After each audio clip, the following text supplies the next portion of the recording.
Where on earth are you? Your child is in danger. I shouted into the phone at my son on a scorching hot day. His car was parked in my driveway without my noticing. Inside the vehicle, where the temperature exceeded 105 degrees Fahrenheit, was my limp 2-year-old grandchild. What could my son and his wife be doing during this critical situation? We're on a family vacation right now. But my son answered nonchalantly and quickly hung up. After this, when the unbelievable truth came to light, I made a decision. My name is Susan. Since my husband passed away, I had been living alone. At 60, I had retired from work and was leading a peaceful life. My reason for living was the presence of my son's family who lived nearby. My 34-year-old son Adam was married to Lindsay, who was a year younger, and they lived with their 2 children, 5-year-old Madison and 2-year-old Christian. We had built a very good relationship. They would invite me along when they went out, or I would invite them over for meals. Seeing them so happy always gave me energy. However, triggered by a certain event, shadows began to appear in their peaceful daily life. Mom! Madison finally did it. It happened one Sunday when my son's family came to visit. As soon as they entered the house, Adam's eyes were shining with joy as he held a cake box in one hand. You see, my granddaughter Madison had a dream of becoming active in the entertainment industry, aspiring to succeed in acting. Adam and Lindsay, in support of her feelings, had registered her with a talent agency for child actors. And now, it seemed Madison's efforts had finally paid off. She's been cast as the lead in a drama. The director is famous, and all the actors are popular too. She's even being praised as a genius on set. That's my child for you. As I listened to my excited son and daughter-in-law talk, my heart swelled with pride. I knew that Madison had been giving up playing with her friends and busy attending lessons every day to fulfill her dream. There couldn't be anything more joyous than seeing her hard work rewarded. Madison, I'm so happy for you. Your dream has come true. However, the moment I saw her face, I was taken aback. Despite her dream finally coming true, Madison seemed somewhat gloomy. Moreover, upon closer inspection, her brother Christian was also looking down with a dark expression. Is something wrong with you two? You both seem a bit down. Are you nervous because it's an understudy role? You'll feel better after eating some cake. However, Adam and Lindsay didn't even seem to notice them and quickly started setting out the cake they had bought. But there was something odd about this too. Madison likes this strawberry cake, right? Mom, what would you like? I'm fine with anything, but are there only 4 pieces of cake? I tilted my head as I prepared the plates. Including Christian, who was now old enough to eat cake, there were 5 of us, but there was 1 piece of cake missing. Lindsay suddenly glared at Christian with an irritated look. This child had an accident in the toilet this morning. So he's being punished. Christian's shoulders trembled at her fierce tone. It seemed Lindsay was a bit overzealous about education. Additionally, Christian was naturally a mischievous child. I had always thought this trait made him adorably childlike, but it seemed she wanted to do something about it. However, I thought it was too pitiful for him to just sit alone behind us while we ate cake. This is our little secret, okay? In the end, when my son and his wife stepped out, I gave my piece of cake to Christian. Seeing Christian and Madison smile happily at this made me finally feel relieved. Surely, it's just education out of concern for the children, and I shouldn't interfere, but this much should be fine. That's what I thought at the time, but soon after, an event occurred that drastically changed the environment. Following the drama, Madison became a popular child actor. While this was certainly a joyous development, I suppose her entertainment activities kept her busy. Gradually, the frequency of their visits decreased, and I found myself seeing Madison's face more often on screens than in person. Although I felt a bit lonely, I thought it was fine as long as they were doing well. Then, one day, I received a rare phone call from Adam. Madison's getting famous now, so we want to get her a cell phone. Could you buy it as a present for her? Apparently, they wanted to give her a means of communication with her parents and me as she was frequently moving between locations. While I fully agreed with the proposal itself, there was one thing that bothered me. It was none other than Christian. If that's the case, I'll buy something for Christian too. It would be unfair if it's just for Madison. He doesn't need anything. He's really just impossibly selfish. When I said this, my son let out a deep sigh. I couldn't help but frown at his attitude, which was completely different from when he was talking about Madison. You shouldn't say things like that. Christian is a good child too. It might be unavoidable that the environment has suddenly changed and they're focusing on Madison. However, that doesn't mean they should neglect Christian. He's just so much worse compared to Madison. Besides, Mom, it's because you spoil him that he's getting even worse. As soon as I objected, Adam raised his voice significantly. After that, my son continued to express his dissatisfaction with Christian, saying things like, he doesn't listen to his parents, and, if this continues, he won't amount to anything. At first, I was surprised, but as I noticed my son's strained demeanor, I became increasingly worried. This was the first time I had heard him so upset. Maybe Adam is just not used to the new situation yet. Thinking that antagonizing him would be counterproductive, I decided to back down for the time being. In the end, on the condition that we keep it a secret from Christian, I agreed to give Madison a cell phone as a present. I thought I would buy something for Christian when my son's feelings had calmed down. With this increased means of communication with my grandchildren, I decided to watch over them more carefully from now on. However, shortly after this, an incident occurred that completely overturned these feelings. It happened on a scorching hot day, several weeks after I had bought Madison the cell phone. When I went outside to go to the supermarket, I noticed that besides my car, my son's car was also parked in my driveway. Oh my, I don't remember getting any notice about them coming to visit. Moreover, the engine wasn't running, and there was no sign of anyone getting out. Feeling puzzled, I peeked through the window into the car. The next moment, I was shocked by what I saw.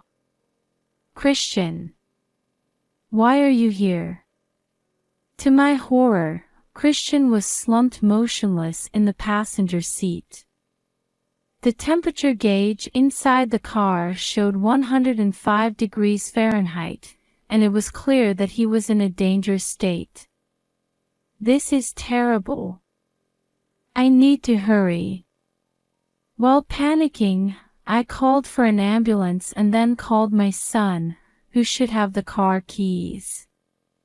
On this day, even the news was reporting record-breaking heat, but how could they do such a thing in these conditions? Hello? Adam? Where are you? Christian is in danger. My voice was strained with the urgency of the situation. We're on a family vacation right now. We're not there. What do you mean? Christian is right here. Well, he was too noisy, so we couldn't take him along. We dropped him off at your house, so just handle it somehow. To my shock, Adam answered casually and then promptly hung up. Left behind, all I could do was stand there in a daze. Until now, I had thought they were strict with Christian out of concern for him, but this was clearly going too far.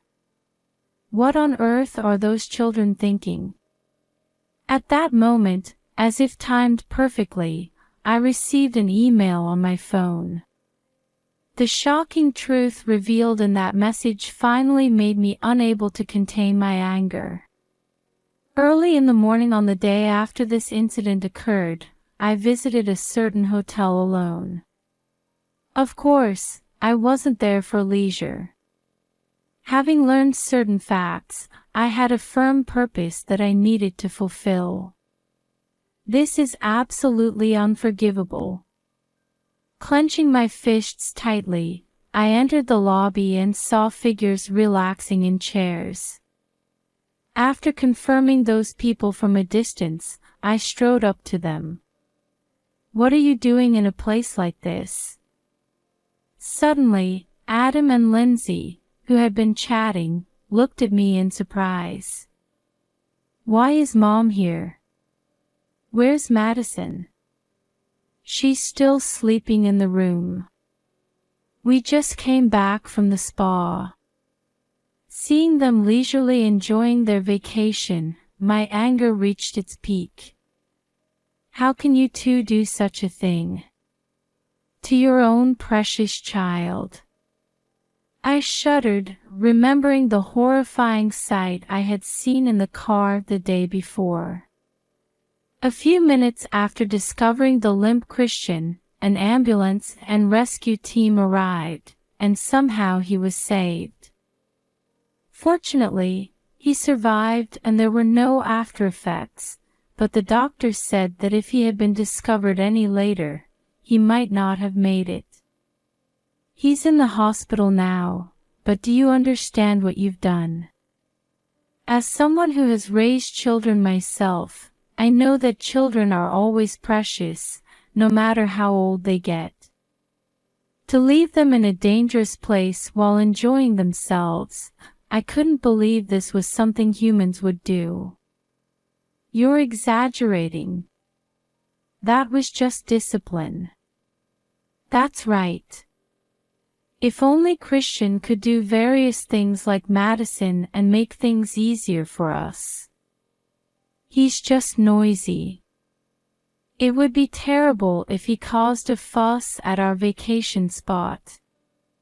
We're kind parents for just leaving him in front of your house.